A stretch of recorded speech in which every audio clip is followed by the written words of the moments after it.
Focus. Your fucking mind right. Hello, everybody. Welcome to episode number 14 of the NFP podcast presented by 3D Entertainment. The NFP podcast is brought to you by Sneaky Weasel Lager and Hey Y'all Southern Iced Tea, the official alcohol sponsor of the show. As well, our official clothing sponsor, Wrangler. Long live Cowboys. What's up, everybody? Super happy to have you back. We got a big episode today. Join me once again, the main man, Jason Davidson. How are you, Jason? Well, I'm good there, young man. How you been? Good weekend? Yeah, it was a good weekend. Yeah. Had some fun, had some tweets, did it up, but we'll get into that in a minute. I see that. You're cracking back out, eh? Yeah, we'll see. Also joining us today, Scott Byrne, the legend. How you doing, Scott? I'm good, guys. Really good, really good. It's warmed up out there. The water's running.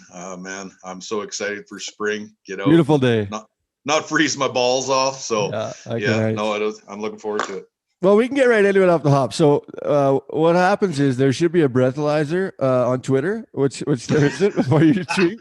But I'm fucking sticking by it. I'm telling you this right now. I'm sticking by it. Somebody calls me out, I'll fucking ride smooth operator tomorrow. I nothing against the bull, nothing against the ride on the weekend, but I just feel like he's lost a step or two. And I don't know why I think I should ride him, but yeah, just getting it out there. I mean, you know, keeping things going and staying in the zone. NFP podcast, we're rolling.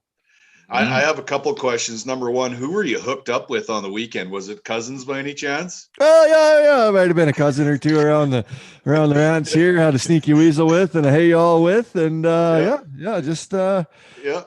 of them deals. You get to watch the bull rides and get your own opinions on things. So I like it. And number two, this is more of a comment. We do officially know how the mind thinks when inebriated, right? Yes. Full of confidence. No confidence lacking whatsoever. Okay, speaking of the weekend, the UTB returned in Fort Worth, Texas. It was a really, really, really good event. The short round was equivalent to what I think the PBR final short round is going to be this weekend. Everybody's kind of in that area. So It worked out to be a really great short round, really great bull riding all around. Jose Vitar Leme returns after a few weeks out with his injury, and obviously comes back with a win. Not a bad return to action for that guy, and just shows the athlete that he is. Smashes out a 94 3/4 on Whoopa, Jason's pick for bull of the year. Another great bull score for him. Not quite the 95.5 that it was at the World Finals, but 94 1/4. That's going to be hard to beat for the Mason Lowe high marked rider of the year. So it's a good comeback for Jose. The bulls. Which one of us had the best finish? On our guys? Obviously me. I picked Jose from the start, right? So you guys left me with Leme. So here comes the comeback. Here we go. Yeah, I got a third. Yeah, he did. Yeah, Scott's still just waiting out.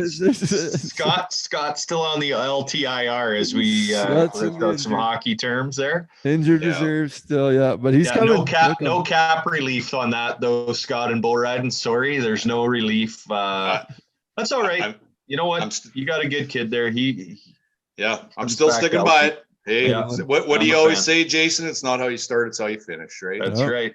Dalen will be coming in hot, but all of our bulls, even though Scott's I didn't think was very good, still got a good score. So Taylor Tomez rides smooth operator in the short round for 92 1/4 points. He's still marked to 45 or so. So we're all still in the hunt for Buck and Bull of the Year. Riding solo returned after what I thought was going to be an injury for him with hitting his head really hard at the last event. Cord decided to bring him right back and buck him again. And he had another great trip, bucked off Dalton Castle, 45 and a bit. So you can't put a hindrance on the bulls this year. They're coming to buck. And I think with kind of that half season that's going on, they're going to be really fresh and really buck all year. Chiseled is the high mark bull of the weekend that none of us picked. So we might've slept on that one. Cord McCoy, it just goes to show, like with the McCoy Ranch, you know, it takes a long time to build a string of bulls with that much power and the time and the effort that these guys put into it. Because all of a sudden, here they are. The McCoy Ranch you're seeing it all the time, right? They put a lot of time and effort into it, and it's paying off for them. Yeah, fuck Cord's pen right now. I'd put up with any other pen out there. Pages, Chad Berger's. He's come a long ways and has heat, and he's deep, and he's kind of like Pages, where they're not all under his name. He sells a lot as calves and his yearlings that never buck under his name. But if you look at their brands, they originated from that ranch, with that same sort of bloodline. So he's done a good job of mixing up different bloodlines from different contractors, including the Pages and some old school stuff, and just mixing things up and making his own bloodline that is proven to work for all other contractors as well. Right. Yeah. Good for him. So San Antonio, did you guys get a chance to watch that on the Cowboy channel? It's pretty good watching. Yeah, I did actually. It's been good now with the app. I actually was ice fishing in the shack. We got a generator, 43-inch TV in the ice shack. So just send her on up and sit in there and watch the wild card. Yeah, watch the wild card. Can you really classify that as fucking ice fishing? I'd call it ice lounging. Ice fucking lounging. Yeah. Well, anybody that knows me won't be surprised. We got our Aqua View camera in one hole, but we never saw one fish. Unfortunately, never saw a fish. So I don't know. Maybe they've migrated to the other end of the lake for the winter. I don't know. Hey, so any day I brought some sausage to cook on the stove in there.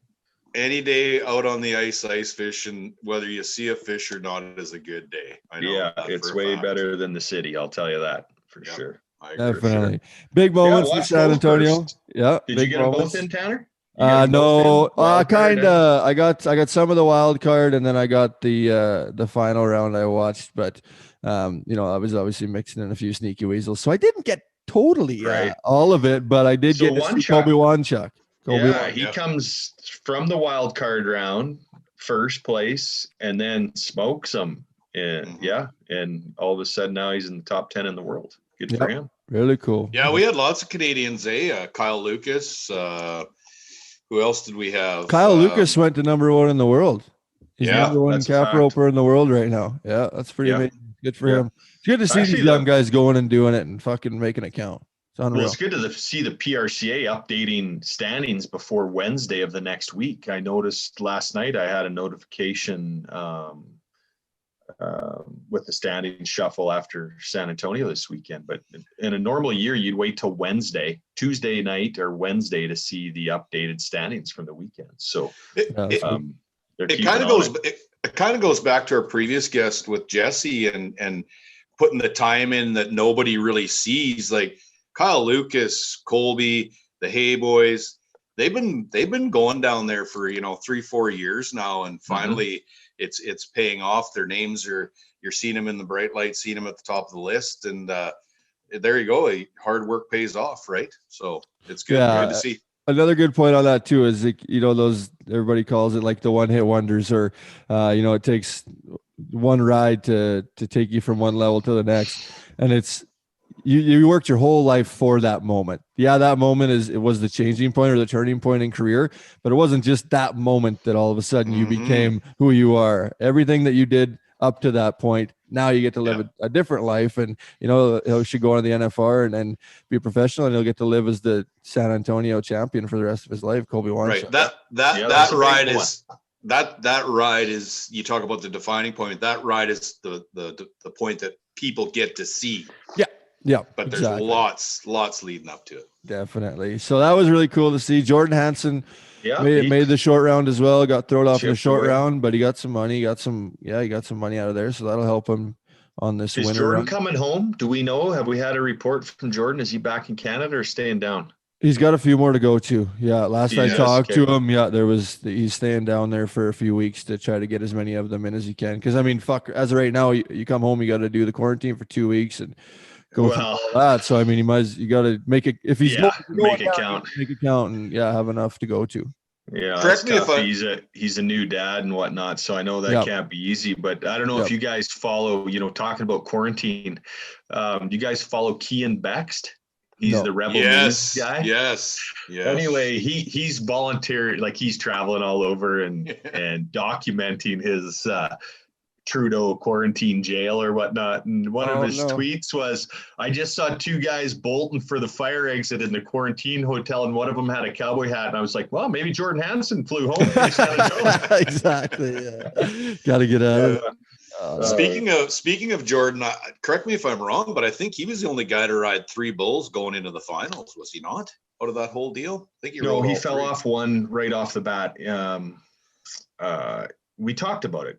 I think, didn't we say? Well, I think he bucked off in the Extreme Bulls. And that was in the Extreme Bulls. He bucked off. He did. Yeah. I think he won his pool. He was 89, I know, on one ride. He had a good show. Maybe did. Maybe did. Yeah. And then Stetson Wright takes the win, 93 points. And come through the back door in the wild card as well. He needed to get so he had a good weekend, 16,000 in the bull riding, and I think maybe 5,000-6,000 in the bronc ride, maybe even a little more actually. Anyway, it propelled him to number 1 in the all around, and he's winning the bull riding standings too. So not bad. Is that good? Is that good? Is this what you want? Well, is that what you want? I told him they set the bar now. You just don't be looking over your shoulder. Just keep looking ahead. Keep going. Yeah, but that kid is a phenom. Like, it seems like the harder they are or more out of line, especially obviously in the bull ride. And I mean, 98% of guys would buck off, and you're like, oh no, there he is. Now it's unreal. Well, if you want to go back to his Instagram posts when he was riding before the PRCA, so when he's 16 and 17. Like the welliest, like remember the amateur bulls that you guys had to try to stay on back in the day? They're just, had holes in them this big and didn't kick. And, he was spurring those bulls, like just spurring his way out of that hole and riding the ones that would just shit you off all the time. So yeah, it's like he just doesn't fall off. And he, when the, cards are stacked against him and he needs to come through with a whistle, he gets it done. He does it. Yeah, he's good. There was Cody Snyder had a tweet of, and I mean, Cody Snyder's like Cody Lambert of America, has been around, since the start of bull riding, it seems like, and one of our legends here in Canada. And he had a tweet talking about how in the last however many years, he's never seen somebody able to track bulls like Stetson can track bulls. So, I mean, that's, coming from a guy like that, that's saying something, and you can see it in every one of his rides. It doesn't matter if they go right, if they go left, if they do a fucking backflip, he's gonna stick, track him. He's got that young guy try, and he's going at it. He's gonna be good to watch. He's gonna be quite a compliment for a guy wearing a 3D bull riding glove coming from the world champ. Yeah, dang right. That's good. Yeah, so that's good. Let's get into an ad read here for Hey Y'all Southern Iced Tea. Hey Y'all Southern Iced Teas. Our tea is always served iced and hard. This vodka-based iced tea is brewed with genuine black tea and lightly sweetened. Enjoy a Hey Y'all Southern Iced Tea while taking in the main bull riding event or sipping a cold one on the porch. Hey Y'all Southern Iced Teas, the official refreshment beverage of the NFP. Scott, you couldn't stop laughing through the whole fucking ad read. What's going on? Nothing. It was just it was just a comment that Jason made. It's just poking the bear every so often, and it's kind of funny to listen to. So I mean, hey, there you go. What are you talking about, Willis? What are we talking about? Oh God. Okay, well, let's talk about our guest today. This one's pretty cool that we were very honored to have on this show. Hopefully what you see online and what you see in the ring with this guy carries over into our pod with him, our interview with him, and I'm sure it will, because I got to meet him a long time ago. Donald Cowboy Cerrone, one of the greatest UFC fighters of all time, is going to join us today, so I'm looking forward to that. Man, good work, Tanner, on the lineup there. That's impressive. His profile as an athlete, like he's one of the mostly highly respected athletes in the world. So God, I've been just doing my YouTube and tuning up on Cowboy. He's pretty interesting chap. And you can tell he shoots from the hip. You talk about Wild Man, Chase Outlaw, or Stormy Wing, man. And I tell you what, we're kind of got a path we're following with our guests. That's cool. I met Cowboy in 2014 when I first got on the Unleash the Beast tour, the Built for Tough series at that time. And it was me, Gage Gay, Brady Sims, and Matt Triplett our rookie year.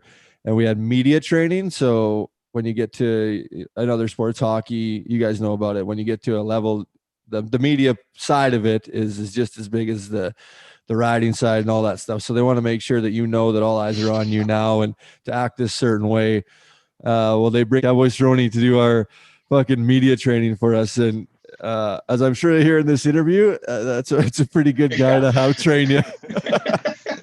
One guy we're thinking about, Brendan Eldridge. Brendan Eldridge got stepped on last weekend in Fort Worth and partially collapsed the lung and broke some ribs. So he's going to be out 4 to 6 weeks. So another friend of the show where we're thinking about him and glad that it wasn't more serious than that. But it's never fun to see a fellow guy go down or a buddy of yours to go down, especially with those stomach injuries like that. Yeah, and he's that's how like we talked about it. That's how these guys support their families and make a living. And now you're on the shelf for, that certain amount of time, missing some key events. You don't get that time or those events back. Yeah, exactly. Another guy that's out as well, Chase Outlaw, was supposed to return here to the UTB series at the highest level last weekend in Fort Worth, and went to a touring pro the weekend before, and then it was tweeted, Justin Flesko tweeted it online that he'd got on 3 practice bulls at home and must have been hurting him because he decided to sit it out again this weekend. So I don't know when we're going to see him return. I'll have to reach out and see what's going on there, but obviously that shoulder's not back to 100. Yeah, and Chase being as wound tightly as he is, he's got to be getting frustrated with it. And I know I follow him on Instagram, and he's at home there doing chores and stuff. I'm sure he's sick of doing that, but got to be getting frustrating for him. That's a lot of surgeries too. He's had, I think, 3 on each side. I'll have to confirm that with him. I might just be fucking lying about that, but it's been a lot on each shoulder. And that's, as much as we all talk about it, career injuries and how we try to not let them affect us. Shit like that affects you, especially in the sport of bull riding. That's so hard on your body on top of those surgeries. Well, how many surgeries has Best Plug had on his shoulders over the years? Yeah, same. I think he had like 6 surgeries before he was 25 or something. Yeah, like I think the first one, was when he was 16 or 17 years old. It'd be interesting to ask him like how he, as he's aging now, how those shoulders feel, the use of them, if there's any issues. I always find, and I don't know if that's like something you learned from your grandpa or what, but when the weather's changing, my back, like it almost, if anybody works around cattle, they understand when cattle don't want to work, it's just a sign the weather's going to change. I feel the same, like with my back, the weather's going to be bullshit. It causes problems and soreness. So I guess all these athletes in the PBR that have underwent all these major reconstructive surgeries, a guy should be circling back with them and get their take on how they feel. Like, are they 100% in, when they're done riding bulls and with everyday life, or is it something they got to deal with on a regular basis? Yeah, I think so. Speaking from experience, it's something that you deal with on a regular basis. I know as I get older, those little pains that hurt not bad, even 10 years ago. Wow. It's, I'm noticing it at the start of the day, getting out of bed. Like, so do you feel more like on a colder day though? Like when the weather turns cold, do you feel like you're more stiff, or you just don't, like me, don't want to go deal with the elements a bit maybe? Well, when I'm kneeling at a fucking watering bowl at 48 below, my knees hurt a little worse. Yes, they do. Yeah. It wouldn't matter. It wouldn't matter how athletic or how young you were. That would suck ass. Yeah. No, but Grandma Byrne always said, you're going to feel those when you get older. And of course you're 22 years old and you're like, yeah, right, whatever. I notice it right from the time I get out of bed until I can get moving. And so I'm going to stick with the weather thing, because when I'm in Puerto Vallarta in my favorite room overlooking the Pacific Ocean, drinking an ice cold Bud Light, I have no pain. There's none. It's because you're shit faced. Yeah, you're drunk. No, that's the first Bud Light today. My body hurts every fucking minute, I think, right now. Yeah. 10:30. Mimosas at 9. Yeah, true. Riding to Bud Lights at fighting is a little bit different too, in a sense of fighting.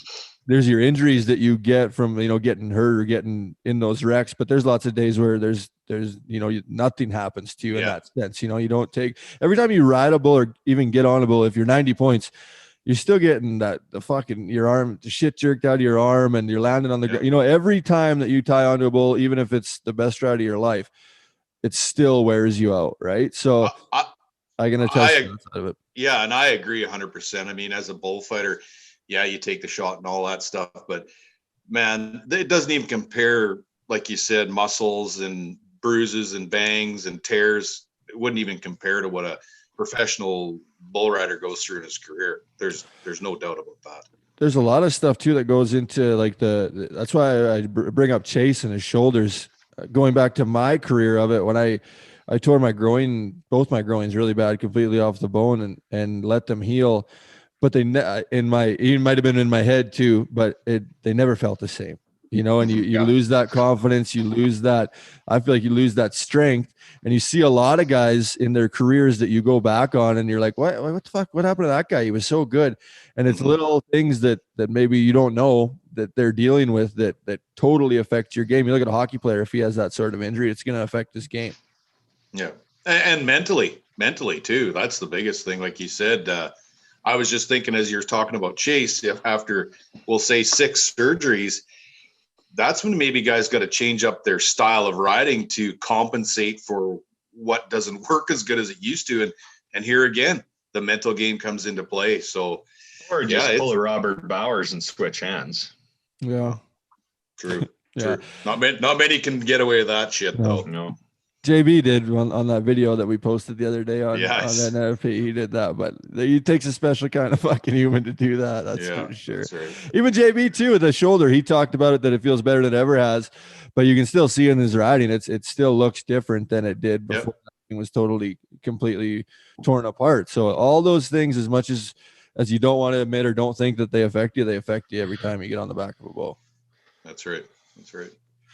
Another side of things, if you guys are on Snapchat, all you listeners out there, Ezekiel Mitchell, a few of his buddies, they have their own series right now. It's a little bit of a docu series where it kind of follows. It's pretty cool to see. I've never really looked into this before, but the Snapchat is becoming a bigger platform where guys have their own little shows and series, and it's called Life by the Horns, and they're doing a bunch of cool stuff. And Zeke's a guy that really understands that the media side of it and getting himself out there and doing stuff with IMG modeling and you know, not just taking the bull riding side in, but trying to do as much as he can outside of it to make a career for himself. And it's pretty cool to see. And if you get some time, check out that documentary series. Well, I think I'm on you're a Snapchatter, aren't you, Scott? Yeah, I got Snapchat, and I actually seen his kind of intro to follow it or start watching it, and so I'm going to take that in. If I can't find it, I just ask the boys because they probably watched it 10 times. Yeah, yeah, you're right. It's so what does the guy got to do? You go on there and then just hit search, and then search for who? Life by the Horns, Ezekiel Mitchell. Yeah, well, we can put a link to it on our Twitter. Okay. And we can share that out there to everybody. Life by the Horns show. Yeah, there he is. Okay, cool. Yeah, it's its own little series, so it's really cool. And just to see guys, Cowboy will talk about it, I'm sure, in his sport.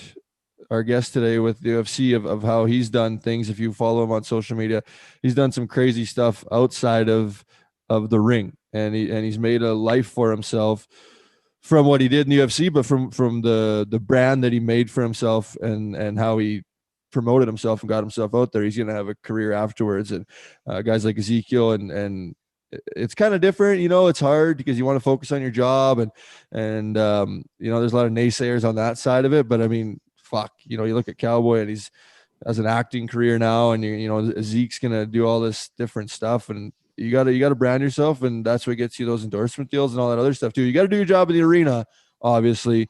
But even JB was always, you know, as much as he's a hard ass, he was always down for interviews and down for, you know, making sure that he was doing all that stuff that was going to propel his career to be the best. So it's part of the game nowadays. As much as my sneaky weasel confidence came into play. If you guys follow Jeremy Walker on Instagram or Twitter, the other day, Zeke they must have been at the bar or somewhere, and spouting off, him and Ezekiel Mitchell and JT Moore spouting off to Jeremy that they were going to ride Red Clark and Bucking for Cash. And Jeremy's a guy that same thing, doesn't shy away from the media, loves, building that shit up. He says, fuck it, let's go tomorrow. Then I'll run them in. I'll run those two bulls in. You guys come and get on them. And then, you wait, you sleep through the night, and I message Jeremy and he's like, yeah, it's going down, man. And I don't know what happened to JT. I didn't see him get on Bucket for Cash, but they posted the video and Zeke got on Red Clark, who's one of the top bulls, big, scary sucker, mean fucker. He got on him at the house at Jeremy Walker. Then he went right.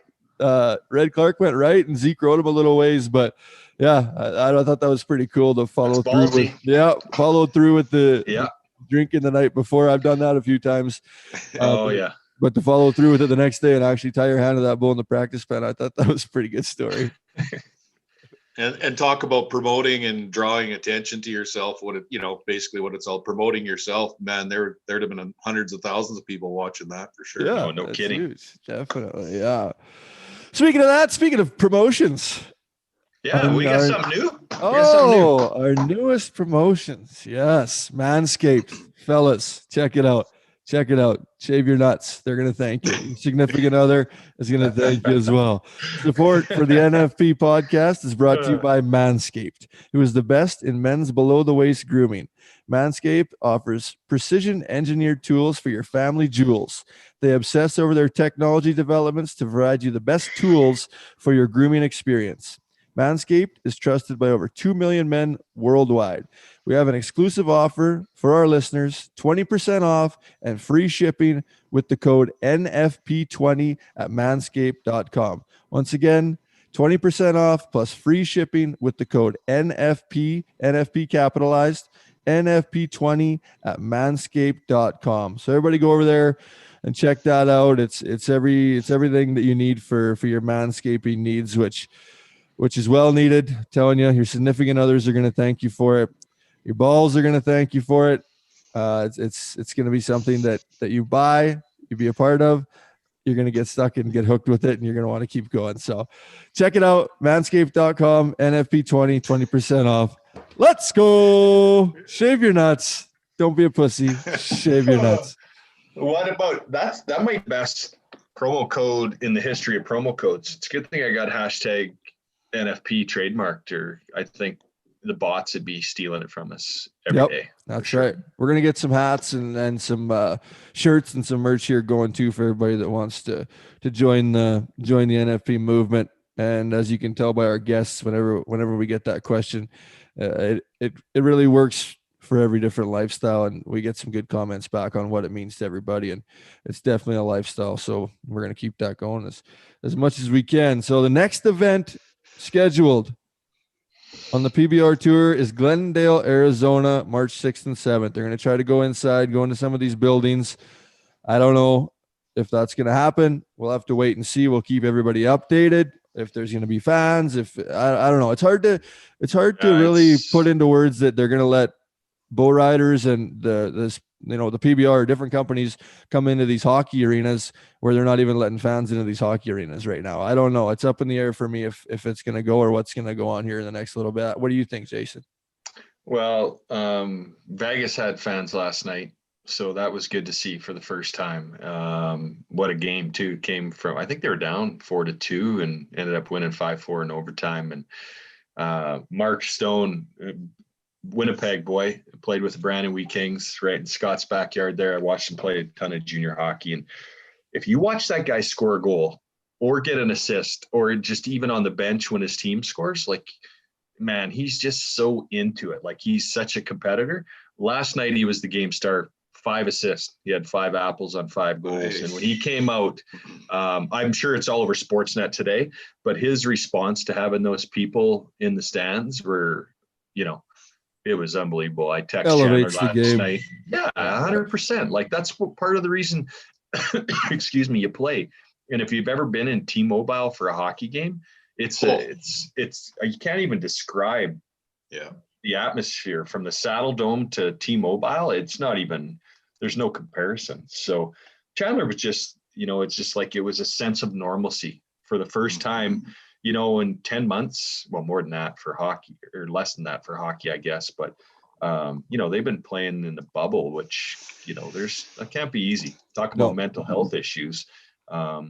the rules that these guys have, even though they're not in a so-called bubble like they were in Edmonton and Toronto for the playoffs. There's strict rules for these guys to follow to and from the rink and what they're doing, while they're not at the rink. So it's got to be wearing on some of these players, I would think.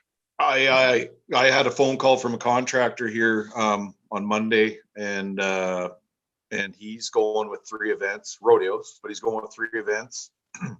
Doesn't care having crowds. Whoever wants to come. Going to take the fine if that's what it comes to.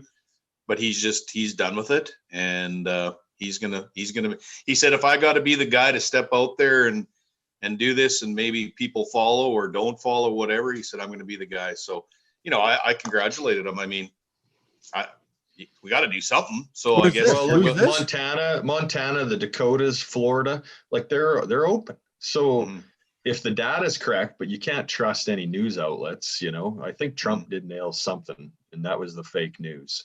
Like, it's the narrative they want you to follow.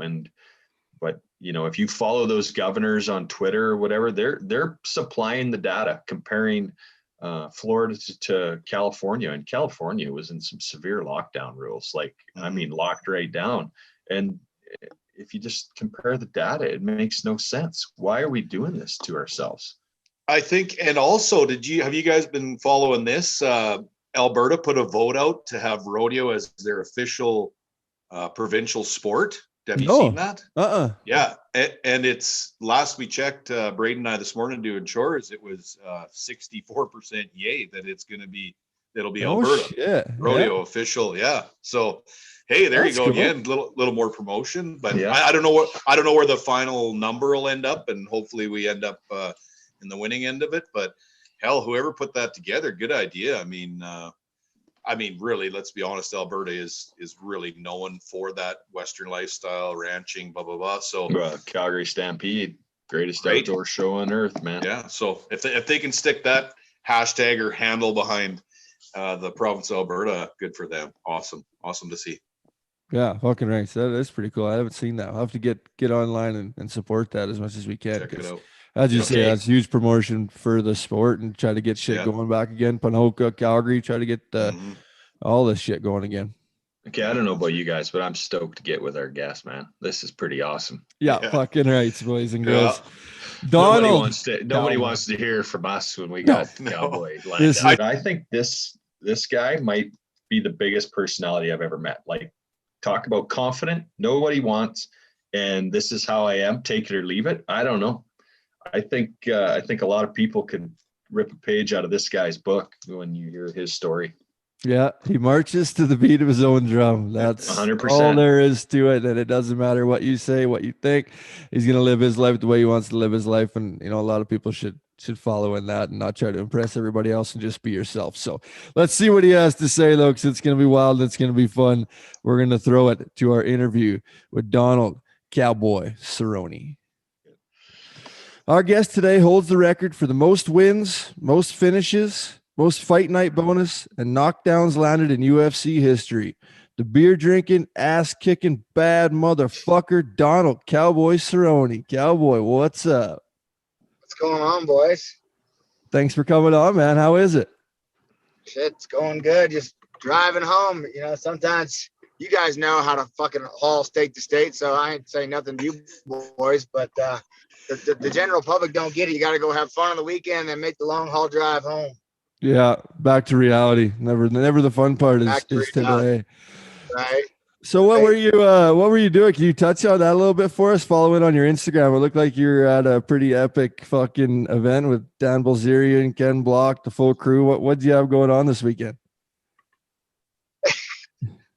Well, I've been trying to get Ken's been trying to get me to go snowmobiling all season. I've been trying to get Dan to go sledding all season. So Ken said, man, we just got snow here in Utah. Get your ass here. Let's go play. So I told Dan, you fire up the jet, meet me there. I'll tow the sleds. And that's what happened. So he rented the fucking most amazing house I've ever been in my life. I felt guilty just shitting in a different bathroom every time. You know what I mean? It was wild. Oh, so on the sledding, any wrecks in the sledding? Yeah, Dan ripped the A arm off my fucking sled the first 15 minutes we were in, so that sucked. But nice. But broke my timber sled, 2 sleds, and my trailer broke. So it was a pretty successful weekend. Yeah, epic. Hey, and I seen that you were skiing too, and that's something that you've never done before. Oh my God, it was brutal, bro. Brutal. How do you grow up not ski? I skied when I was a kid, like a baby, right? And then snowboarding came in and we all snowboarded. So putting skis back on, man, was tough. I felt like I was in a squatting position holding like a chair squat for the entire time. Back to well, you got to keep in shape. You got to keep in shape on the weekends too, Cowboys. So you're heading back home now. Is it? Do you get a workout in today, or do you start tomorrow? I start today when I get home. Yeah, right to it. Hey, what are you putting in for time? So my day normally is about 9 or 9:30 in the morning. We do strength conditioning and cardio. Then I have a mid-training session, which is usually around between 1 and 3. And that's usually the technique, working with striking or jiu-jitsu technique. And then we have night training, and it's usually from 6 to 9:30 every night. Wow. So and that's my day. And is that a 5-day-a-week program for you, or 6 weekdays sometimes? Usually 6, yeah. And then I play in between and have a day to fuck off for sure. So it's all a balance, you know. You gotta have fun. Which is, I was supposed to fight March 6th, and they moved to March 27th, so I was like ready to rock. And then they pushed my fight to May 8th, so that's why I was able to come fuck off for the weekend, because I'm ready to go now, you know. And you can't burn the candle at both ends, man. It just, your body can't take it, so you gotta have a little recovery time. Absolutely. That's awesome. So your next fight's with Diego Sanchez, right? Yep, Diego Sanchez, May 8th. I think it's in Vegas. I'd love to give you more, but I don't even know myself. So yeah, it's kind of all up in, same as the bull riding world, I guess. It's all up in the air where everything's gonna fucking happen and where. Well, hey, great news though, guys. I watched the Vegas Golden Knights game last night. They had fans in the arena, T-Mobile, for the first.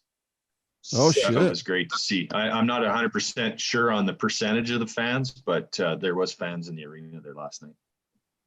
Yo, man, they need to just open the world back up. What they need to do is just let this fucking virus come out and kill off the fucking week. And I understand that's harsh, and I get it, but it's what it needs. It's just natural selection, man. You know, if you're old and you're weak, stay the fuck home. If you don't give a fuck and you want to go out, you should be able to go out and eat dinner at a regular restaurant, knowing the cases and the repercussion that you might get sick and you might die, you know. But them taking it away from us is crazy to me, fucking absurd. So I don't know. I'm sure everyone else is over it too. Yeah, I know. The tough part is the 2 weeks flatten the curve. We're coming up almost a year on that now, you know. Right. It's 51 weeks of flattening the curve now. That's a little excess for me. For everybody, man. It's crazy.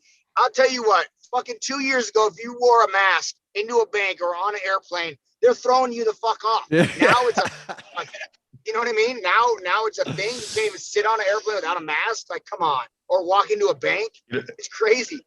I saw an awesome So tweet. You're not wearing a mask, Cowboy? We got yelled at so much on the ski slope yesterday for not having our mask on. Who the fuck you talking to, bitch? Just do your job. Who cares? Like, why? What's it matter? I haven't had a mask on this whole time, and now there was no lines. So like the lifts were wide open yesterday. It's like there's no one I could possibly infect if I was infected. You know, it's crazy. Which I have the antibodies, so I don't know. I think you should wear a fucking sticker or something that says I'm good and be okay to walk around. Yeah, shit. Have you had it? No, never got it. Oh no. Never did. Yeah. Okay, well, let's fucking skip over that for a bit for now, because I want to get into how you how you got into the UFC. A guy like you, you know, started out Colorado, getting on some bulls and shit. What's the fucking path for a normal guy to get to the UFC? Oh man, nowadays a lot of hard work. Even when I had it, it was a lot of hard work, a lot of training. But yeah, when I was in high school, chasing the rodeo, I loved it, man. It was so fun. You know, it was. I love competing, so that was like you're not competing against anybody but yourself. It's not like you have a team. Well, you do, you're right, the guys you're with, but it's like all one-on-one you, and so there's no one to fall back on or no one to bitch or complain other than yourself. And that's what fighting for me is. Like there's no excuse I can make other than me being a pussy. So yeah, I don't know, man. I started out bull riding, and you guys know, it's drinking and partying and Cowboys talking shit at the bar. It ain't easy to just not make it through a night without getting confronted. If you're looking for trouble, it's easy to find. You know what I mean? So, and back then I was always looking for trouble. So I'd run into some fucking big tough Cowboys that you little punk kid, you want some shit, and they'd give it to me. So it was fun. And then you went into kickboxing? Yeah, then I started kickboxing when I was about 20 years old, and I traveled around the world. I fought in over probably 45 countries kickboxing. Fuck. And oh man, it was so fun. Most fun I ever had. Did that come pretty natural for you, Cowboy? Like at 20, would you say that was a bit of a later start at that profession than the guys you were competing against? Of course, the kids now, the sport's so huge. Like when I first started kickboxing, there was no MMA. It wasn't like a thing. UFC 1 and 2, it just started. You know what I mean? I remember watching UFC 1, like, what the fuck is this? So it wasn't like a sport yet. So kickboxing was the only thing I could do at the time that wasn't boxing or fucking lame ass taekwondo. You know what I mean? So I just went and did it. And I don't know about natural. I used to just knock the fuck out of people when I was on the street. So I gave it a go, and that's kind of what happened. Oh, that's awesome. So which UFC did you a light bulb go off and said, this is my destiny. This is what I will do. So I was kickboxing. I have 28 professional kickboxing fights. I went 28-0 as a professional kickboxer, and right around 26 or 27 of my kickboxing fight, I had a promoter call me and say, now mind you, when I'm kickboxing traveling the world, I'd make $500, $1,000 to go and fight for a world title, like no money, nothing at all, right? And a guy called me and said, I'll give you $5,000 to come do this MMA. And I was like, what the fuck is MMA? But all right, you're gonna pay me $5,000? Shit. You know what I mean? Like, yeah. I mean, I used to fucking lay hardwood floor and roof in between. I did anything I could, hard work to get it done. And $5,000 to me was a lot of money. So I was like, shit, I'll fight 3 guys for $5,000. Let's go. And I went in there and started training jiu-jitsu and took the fight. Next weekend, took another fight and just started doing the MMA kind of training and getting geared up for it, and fell in love with the sport.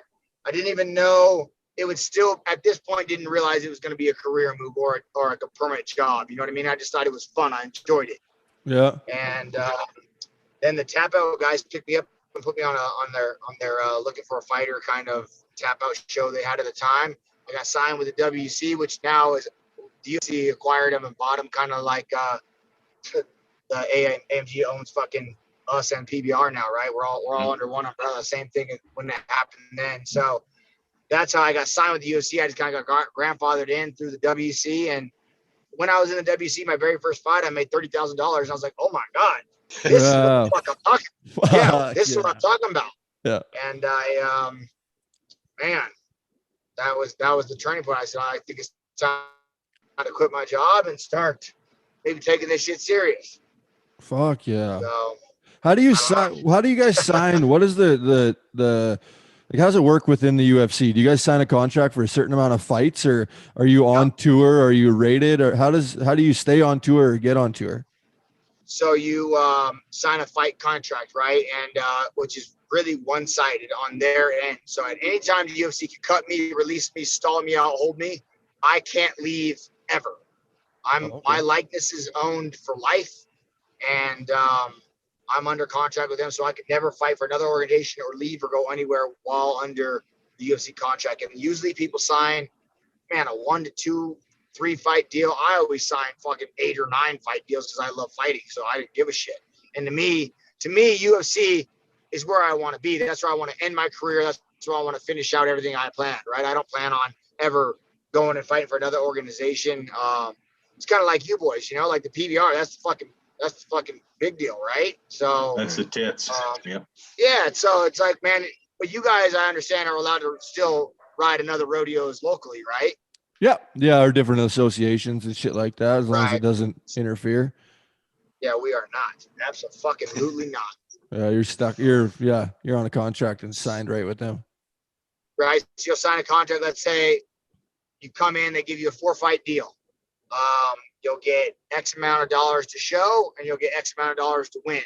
So usually it's half and half. Usually you'll get like $10,000 to show up the fight, $10,000 to win the fight. And that you negotiate your deal. Your second fight might be 12-12, and then 18-18, and 20-20, right? It always increases as you're winning fights, and it only increases if you win. So just because you have one fight on your contract, if you lost, your money doesn't increase, if that makes any sense. But you still burn up one of your 4 fights. Okay. Yeah. So, yeah. And then your endorsements. Right? So For a long time, Reebok had control, right, in the ring of what you guys could wear on your shorts. Is that you guys can wear what you want now, and is that all you, or do you have to share that with the UFC? Or so Venom just signed with them, so now Venom's the new sponsor of the UFC, which will help provide all the gear. And yeah, it used to be you could wear whatever you wanted, right? You could wear anything, but now no, all endorsement deals are done outside. Unlike you guys, again, like you guys wear them on your jackets, and on your chaps. So it's a different kind of thing. I wish we could go back to that, but I don't know. I think it looks fucking cool, man, when you see the guys with different shorts and the different sponsors. Yeah. Like, oh yeah, he's sponsored by DeWalt Tools or Monster Energy. Like, you know what I mean? It's cool. Yeah. But no, none of that. When you walk to the ring, Cowboy, can you wear what you want on a ball cap, or a t-shirt before you enter the ring? Absolutely not. Huh. Nothing. Okay. I am allowed to wear my cowboy hat just because I branded it. You know what I mean? Other people, no fucking way. Not a chance. Nope. Wow. Yeah. So yeah.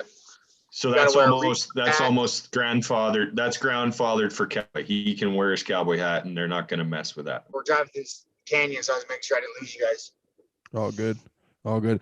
Okay, so in that sense, you as a guy that there's lots of strict rules within the UFC.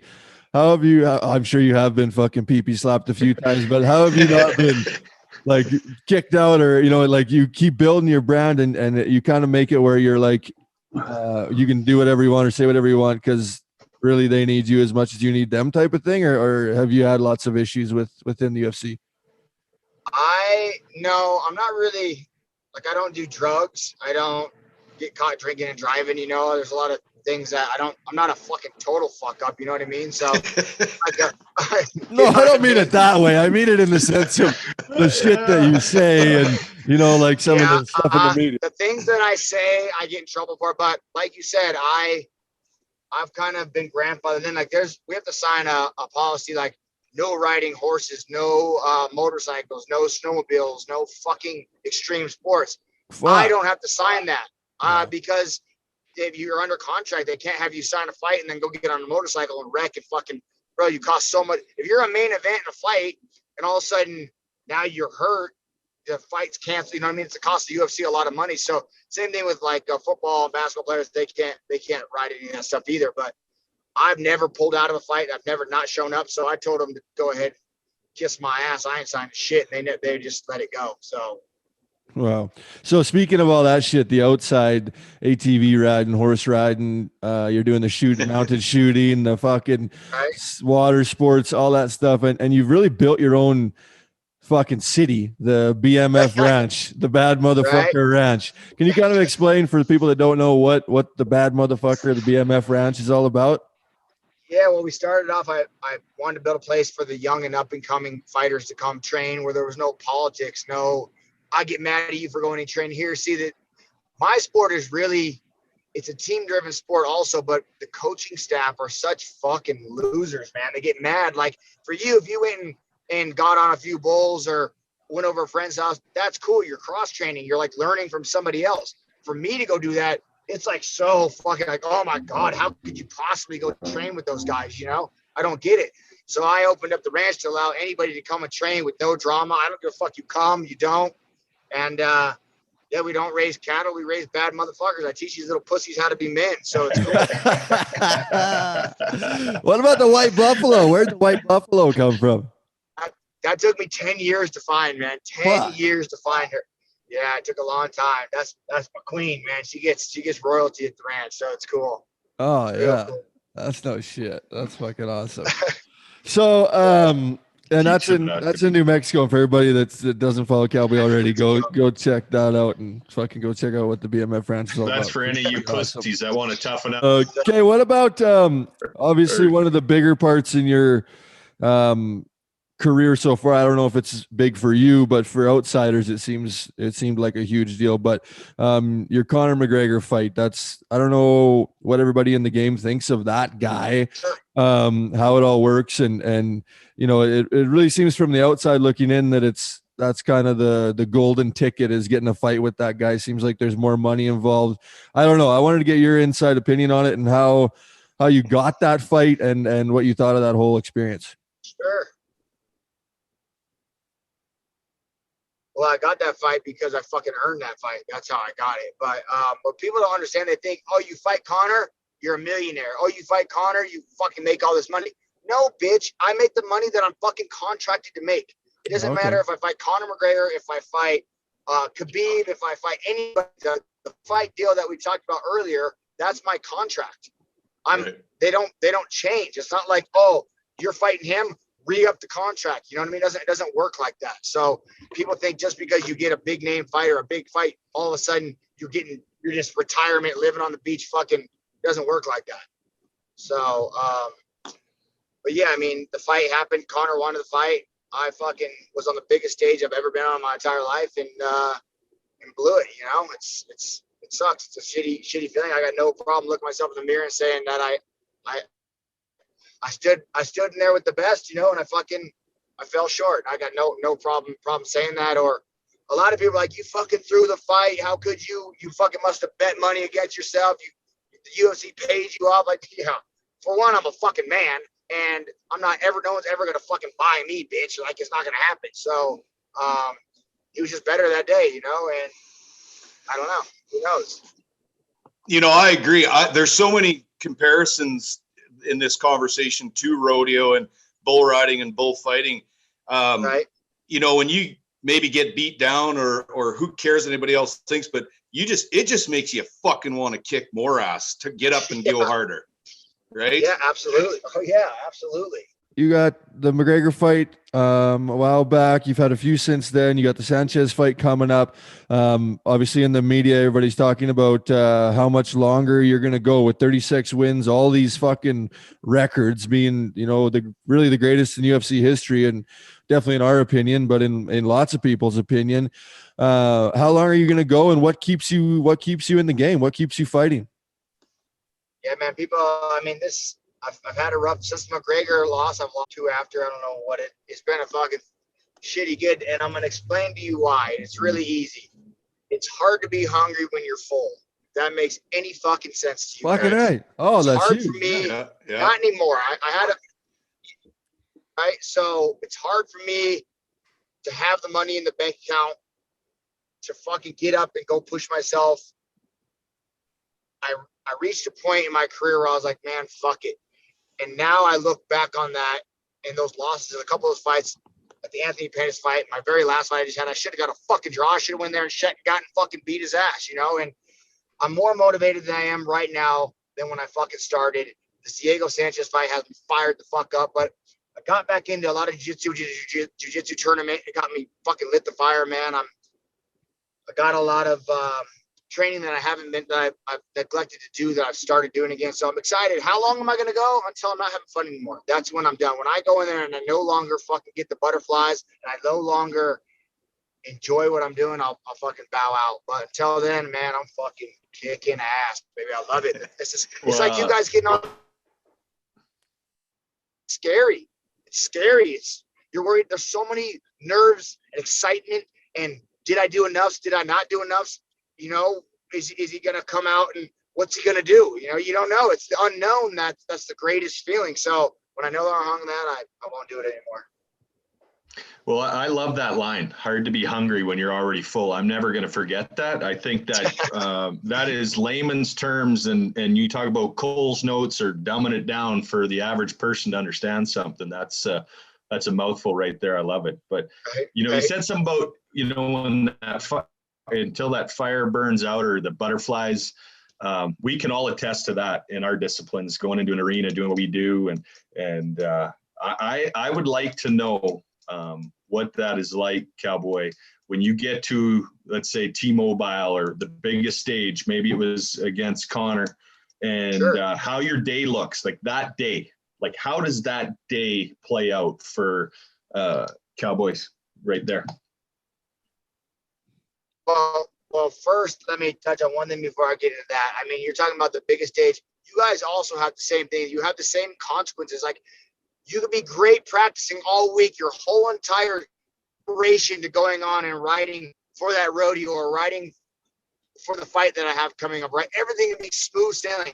You have one thing, one bad energy person around you, one bad vibe. You second guessing yourself when you're sitting on the back of a fucking bull or I'm getting in a cage, it's going to come to beat the fuck out of me.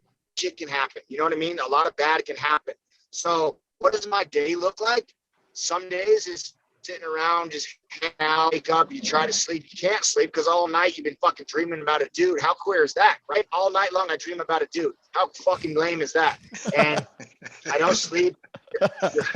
You're hungry, but I don't want to eat because I don't want to eat too much because I'm going out there to push my body to the limits. So if I eat too much, now I'm full and I'm going to throw up. So I don't really eat, but I'm starving. So I'm drinking. All your friends and your family are sending you messages like, you got this. So already in your guys' minds, I'm going to win the fight. I'm already going in there to beat this dude's ass. Like, everyone I know, everyone I love is like, you got this, no problem. So you have that extra weight on your shoulders. Yeah. And you're just sitting there and the time is crawling by, and you're heavy and I'm fucking sluggish. And I'm thinking, did I do enough? Man, am I ready for this fight? Then they call you, you're trying to get picked up in the bus comes. You get your team. And they're all pumped up, but you're not real sure. You're not real ready. You've got off your bus. You're wrapping your hands now, and when you wrap your hands, are about 2 hours out, typically. And your arms are heavy, and there's so much self-doubt going on. Did I do enough? Did I not do enough? And on the flip side of that coin, there's some days that I'm sitting there, I'm like, hurry up and wrap it, hurry up and fight. Let's go, ring the bell. This motherfucker's dead. I'm in the zone. I'm fucking ready, and I call that the flow state. When you're in the fucking flow state. And it feels like someone's playing, like you're playing yourself in a video game in third person, right? I'm like controlling myself. No one can beat me on that day. I'm the baddest motherfucker on the planet. And getting that, I wish I knew the secret to get into that zone. 90% of the time, I'm sitting there with self-doubt, and I'm sitting there with the nerves and feeling like the doubt that I'm gonna let a lot of people down. It's not even about me anymore. It's about my friends and family letting them down. So I'm wrapping my hands. Now we're 2 fights out. We gotta warm up. Coach is like, let's go. Let's fucking get a sweat. Let's get this going. I'm heavy. I'm sluggish. I don't want to. I tell him no. I don't want to. I don't feel like hitting pads. I don't feel like wrestling. We don't give a fuck, Cowboy. It's time to get busy. We got to go. We got to fucking put it in gear. We got to find the fucking gear. Sometimes you can't find the gear. Sometimes it's just grinding in neutral. You can't get it in. And you have to figure out and find your place and find your zone, man. And it's the trickiest thing I've ever done. And it's got to be the same correlation for you guys when you're sitting on the fucking bull and you're loaded 2 before you go. You know what I mean? You're in the chute, and the motherfucker keeps maybe dropping to his knees, or he keeps backing up, or he keeps putting your leg against the fucking pin. And it's not the right fucking feeling. And it's not the right time. And they're like, let's go, Tanner, fucking nod your head, pull, let's go. And you're like, I don't want to go. It's not right. Yeah. And then you have to fucking make it happen. Yeah. You know what I mean? You got to say, all right, boys, let's go. And you got to fucking, because you have to prepare to beat whatever obstacle is on our worst day. And that's how I teach these kids that come to the ranch. Like, listen, going out when you feel great and you're in shape and it's the best, you're in the flow state, you're in the zone, beating someone on that day, Nah, that's not the day you need. It's the day you're hungover and you're sick and you feel like shit and all odds are stacked up against you. That's the day you need to train to fucking win.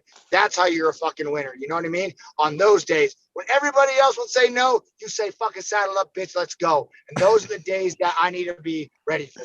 Fucking right. Yeah, Love that's it. fucking right there. You know, you talked about the texts and whatnot that come in on fight day, Cowboy. I would imagine that you got 4,000 or 5,000 contacts in your phone. So I couldn't imagine what that looks like on fight day. So how do you deal with all that? Yeah. So you do get a lot of messages and I read them and I look at them. Sometimes I do. Depends on what kind of mindset I'm in. But sometimes I'll get the one from my grandma, or I'll get the one from the wife, or I'll get the one of my son in his cowboy hat. See, you can't see her now, but I'm tearing up right now. That's the shit that fires me the fuck up, man. When I got my boy, he's watching. You know what I mean? I don't even care about anybody else. Yeah. He's watching. And I'm a fucking superhero to him, and that to me is so cool. So sometimes you need that shit, but then sometimes that's too much. Sometimes I'm already fucking ready to go, and that puts me too much red limiter. You know what I mean? I'm too fired up. I'm too excited. Let's go. Cowboy, we still have an hour. You know what I'm saying? Yeah, fuck yeah. So sometimes you read those messages because grandma texts me 9 a.m. Sometimes I'm fired up. I'm ready to fucking shit and get at 9 a.m. I don't fight till 9 p.m. Fuck. Read that one too soon. You know what I mean? So I know the people that send me messages that I want to read. You know what I mean? Good friends of mine, people that know me, the people that know how to fucking touch the right buttons. Yeah. So yeah, I read those. Right. But then once I get on that bus and I head over to the arena, I put my phone away. It's time to fucking shut up and fucking deal with the demons in my own head. So like I said, because those messages, man, they'll crank you sometimes. They'll get you going the wrong way. Yeah. And there's always like I know on the bull riding side of it too. Like you say, it's like it's fucking game day, and there's that line that you can't cross, but you have to get yourself to at least some point. And then there'll be media obligations. There'll be friends needing tickets, or all that sort of shit on the side of it. That it's part of the game, but you have to block out and just fucking be selfish that day and fucking it's about me and this is my time. This is what I don't understand. You talk about your friends and tickets. Hey, bitch, Ticketmaster.com. That's where you fucking buy them. Don't text me. Don't text me. Don't call me. I'm not going to fucking hook you up. I don't even care. If you want to watch it on TV like 90% of the world, go ahead. You want to come down and support me? Buy your hotel, buy your ticket. I'll fucking see you after the fight. That's my attitude with my friends. I'm so fucking sick and tired of them like calling me an hour before my fight. Like, hey, man, can you get me in? Like, no, bitch, I can't. What are you talking about?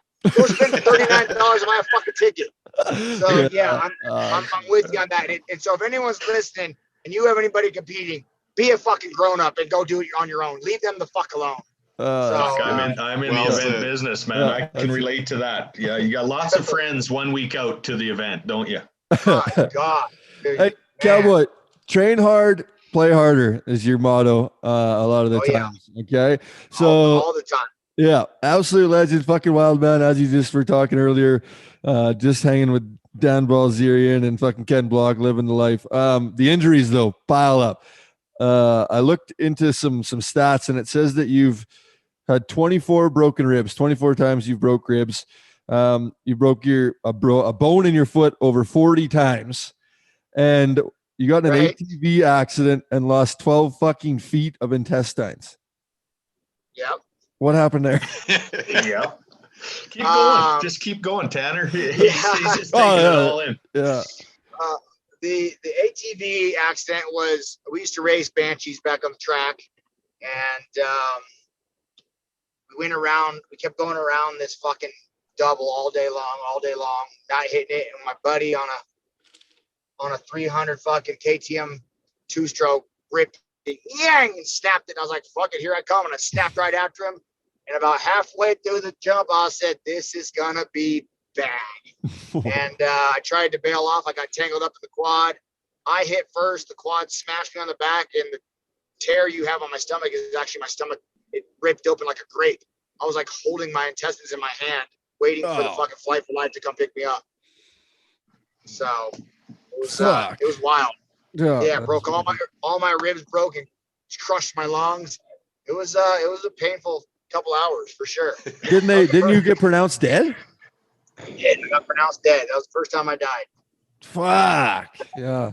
Yeah. So yeah, it's no it's not just a ploy that your motto and what you fucking say. You fucking follow it up. And there's a lot of people that if they go to your YouTube page, you got your own YouTube channel now with different shows and shit, you can see it all fucking live right there. It's just I try to do what you talk about, you know. That's the one thing we have as men, which right now in this day, like we're the millennials, right? I am, you are, and then what are the fucking kids unders called? The generation fucking pussies. What is that? Z? Yeah, Z or X? Yeah, Z, I think. Yeah. Fuck off, man. This is my thing. How could you be on a date with a girl and have to call some man to come change your tire? What kind of bitch would be sitting there? I'd take your bitch if I pulled up on a kid fucking had to change his tire. Like, man, yo, honey, come with me. This fucking, you know what I'm saying? Like, what the fuck? Yeah. Oh, that's fucking good. Blame it on the moms and the dads, man. I really do, not raising their children correctly. The world's changing, man. It's crazy. Yeah. No shit. You know what I always say, Cowboy? I said those kids today they're a result of participation ribbons for all the last 20 years, giving out trophies for last place. Bro, my two boys come home with a participation medal. It's going in the fucking trash can. Just so you know, we come to win, boys. Just if you ain't bringing home a first or second place trophy, don't even come home. Yeah, we ain't getting a fucking last place. Fuck out of here. Yeah, no way, Jose. And I'm gonna be, and if my kids in school, if the teachers aren't giving out first place trophies, Daddy's gonna be standing there with a first place trophy. I'll give it to you. Don't you worry, boy. You're gonna get it. Yeah. Okay, nice. That's good. Hey, so Cowboy, with having kids now, you got two of your own. The lifestyle that you live, the career that you're a part of, has having kids changed your mindset or changed anything about the way that you go about things? I know for me, I got two girls, and you gotta redirect that. You have to ask me, has it changed the way I do crazy activities? Has it changed the way I live my life? Like, are you asking me, am I worried about possibly getting hurt and dying? So have I stopped doing those things? Is that what you're asking? Yeah. No. Or the way that you approach your life or your fights. Does it change anything about that? Your mindset towards it, instead of being all in, are you a little bit hesitant because you don't want to leave them without a dad in a sense, or do you can't live that way because you've lived your whole fucking life this way? Yeah, I've lived my whole life crazy and wild, but the only thing that's changed is like my financial outlook. Now I have two kids to worry about and a wife to worry about, so like saving money more now than I ever have, looking out for the future more than I have now ever, things like that. You know what it is growing up and becoming a man. Like, that's what I've been forced to do now. The fucking wild cowboy has to fucking hang it up on that side of life. Like going out and partying with Dan B. Fuck yeah, I want to just fuck 12 bitches all night. You know what I mean? Are you kidding me? But the repercussions of losing my wife and kids would. So in that sense, yes, but making wild decisions on snowmobiling or driving cars or none of that's changed. That's still wild, crazy. Oh, that's good. I got a question for you, and it's kind of goes back to the start of everything. Who is your mentor? Like, who did you look up to, whether it was family or like who drove you to be as intense and reach the goals that you set out to be? What we all have our heroes, and I want to know, I'm interested to see who yours is. Yeah, my grandfather, who was actually my dad, he raised me. My grandma and grandpa raised me. So he was my hero, man. He was fucking unbelievable guy.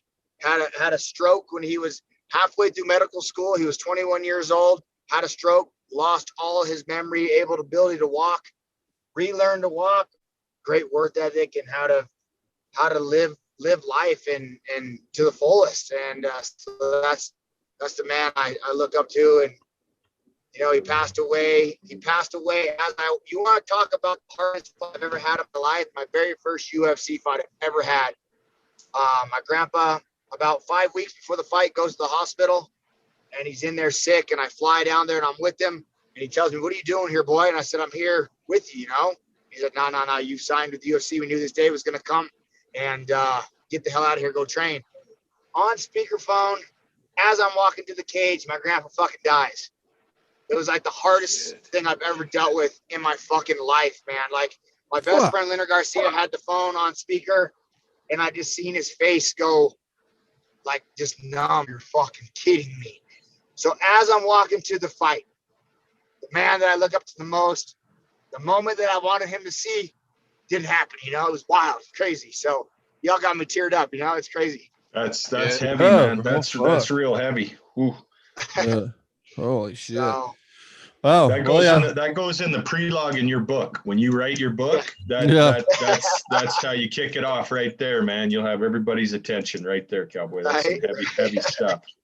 Hey, Cowboy. So now you got your fight coming up here, and you know, you got however many years left in you. You seem to be setting yourself up for the next part of your life with this movie fucking gig. I mean, it's not like you're just doing stunts. Yeah. But hey, it's not like you're just fucking doing stunts or something. You have fucking lines in movies. Spencer Confidential, Mark Wahlberg, Post Malone. You just did fucking The Equalizer with Denzel Washington. Right. So we're not talking little names here. So where does this come from? And is this kind of what the next step for you, or what? Absolutely, man. I'm totally looking to transition into Hollywood, man. It's so much fun. It is so much fun to pretend to like, acting is like pretending, you know, you get to be somebody for a few weeks, few months, few days. And it's so fun, so cool. Plus, I got to do something that supports the lifestyle I'm used to. You know what I mean? I just spent a whole weekend at a fucking mansion in the mountains. I can't go back to renting a fucking 2-bedroom apartment. God damn it! So I need to subsidize my income somehow. Is Hollywood ready for Cowboy?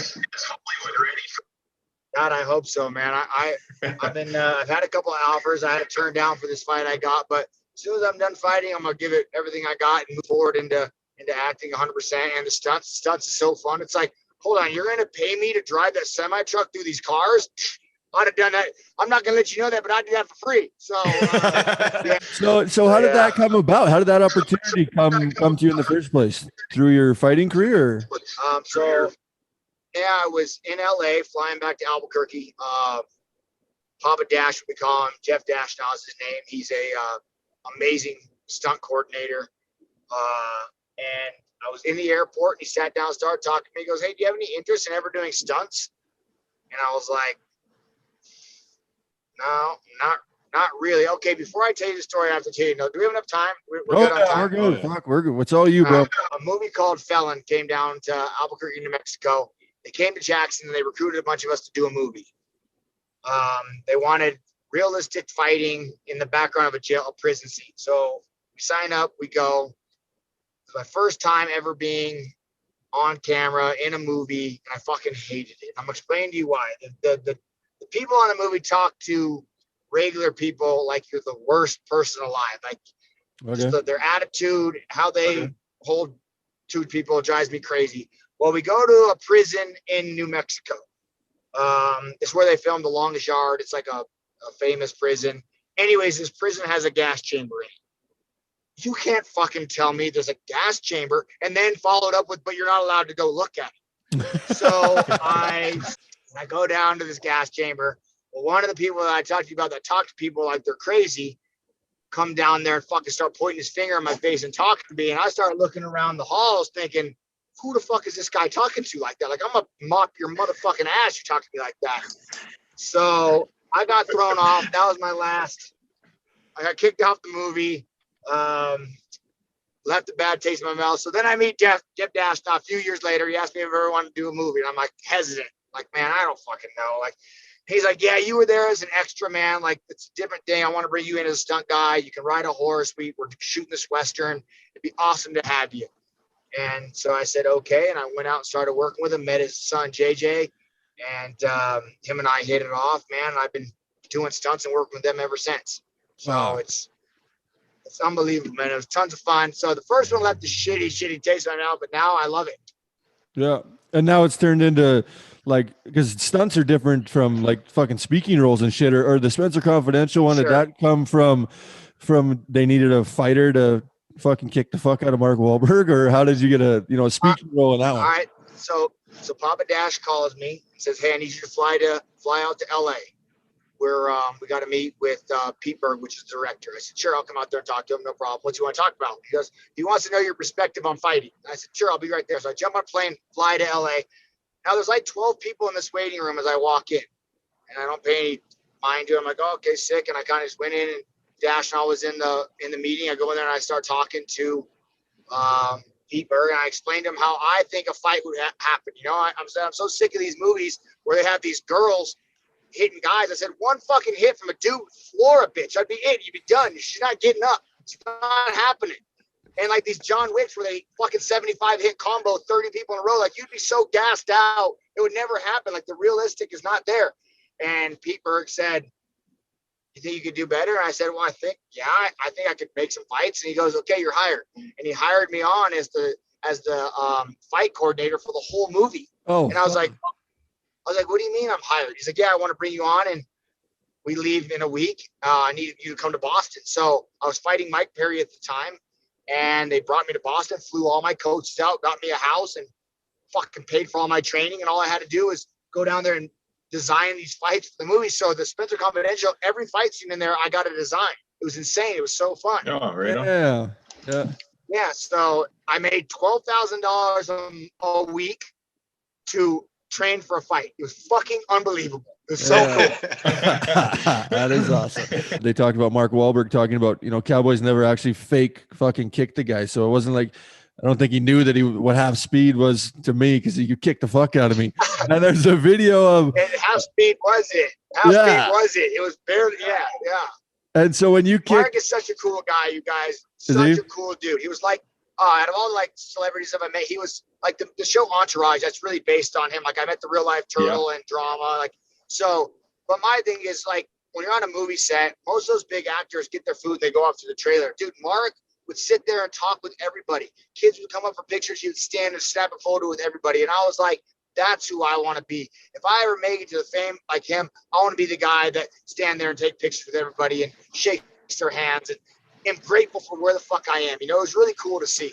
Yeah, that's fucking awesome. What about on top of that too? So you half kicked him, and do you remember when Kobe Yates and Ross Coleman, Luke Snyder came out, and you guys had to do the fight or whatever you got with them, and you kicked fucking Kobe and knocked him right down? What was that like? Roscoe is a heavy hitting son of a bitch. That old boy, yeah.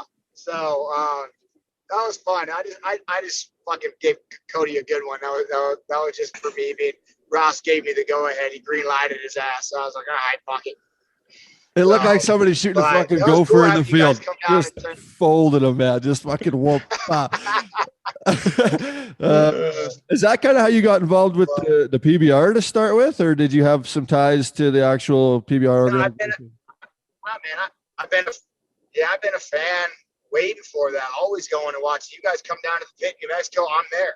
You know what I mean? So I love the sport. I love watching you guys fucking go out there and dance. It's cool to me. So once you guys were acquired by the same company, then the relationship started a little easier. You know what I mean? Like, hey man, Cowboy likes us. Let's bring him in and try and do some cross promoting. Same thing with the monster side of it. Yeah. And I was like a fucking happy as a fag with a bag of dicks, man, being back there watching you guys on the shoot. So it was cool as shit. That's fucking gold. Okay, we talk about the monster side of things. Fellow Team Monster guy. Kudos to Monster, a really great company that supports a lot of great guys. What about your new racing team? Is that through Monster, or are you doing that on your own? What the fuck? What's going on there? Through Monster either. I started off-road racing. It's some of the most fun you can do with your clothes on, man. I'm telling you, it is insane. It's adrenaline, and again, I love competing, so it's another fucking one-on-one competing sport, man. And God, it's fun. It's just racing out basically like Can-Ams or UTVs, and I don't have the money to race trophy trucks yet, so I'm sticking with the small guns and going out there and having fun. Oh, that's badass. Nice. All right, Cowboy. One thing that you've been noted as in the media is saying is being a true-blooded Republican American. Nothing else. We all kind of seen the last election, how everything went down with Trump and Biden. And what's your thoughts on that whole situation? I mean, the infrastructure that Trump did, people don't understand how much unemployment rate he raised and the things that he did inside of our country. Yeah, the fucking wild motherfucker gets a little drunk and gets on social media and gets wild. I get it. But I also love that too, because the motherfucker will just sit there with his finger on the nuke button saying, going ahead, North Korea, say when. You know what I mean? It's fucking wild. Yeah, very true. Oh, that's awesome. But, you know, Biden pulled through, and man, the people that voted for him, that's now you have to understand what's going to happen with our nation, man. And you're responsible for that. For the people that didn't vote, that I'm very disheartened about that. Like, if you have something to say, you want to talk about it, and you didn't go and vote, shut the fuck up, because you have a voice just like everybody else. So if you want to sit back and chirp, oh, I should have done this, Trump doesn't do this. Well, then if he doesn't do that, then go and vote, and maybe your guy will do what's necessary, you know? So, like I said, man, I'm a total right-wing Republican. I'm definitely more conservative than I am liberal, but it's tough, man. It's a tough thing, and a lot of people tried to pick one of the better evils, and they think Biden's the answer. But I just don't believe in his views and the way he's gonna set up and run this country. So yeah, I don't know. I voted Trump, and that's I'm proud to stand by. You know, people are always like, "Oh, you lost a follower." Well, whatever. Don't follow me now. Yeah. It's hard, man. Politics and religion are very hard to discuss and talk about in a group setting, man, because sometimes you have ignorant people that think they know something, and sometimes you have people that really do know, and it's hard to distinguish the difference between the two, because someone just heard something about his uncle saying that Trump did and fuck that, but they don't really know, you know. And then you have someone who maybe really does know, and he tries to explain that in the group, and it just starts fights. Same thing with religion. It's hard to talk about. Yeah, for sure. So, you know.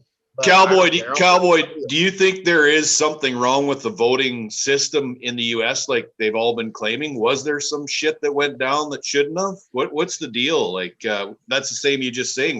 We can't seem to get a straight answer. Depends. Oh, you mean the hundreds of thousands of dead people that voted? Yeah, exactly. We'll take that as a yes. There's a problem with the votes in America.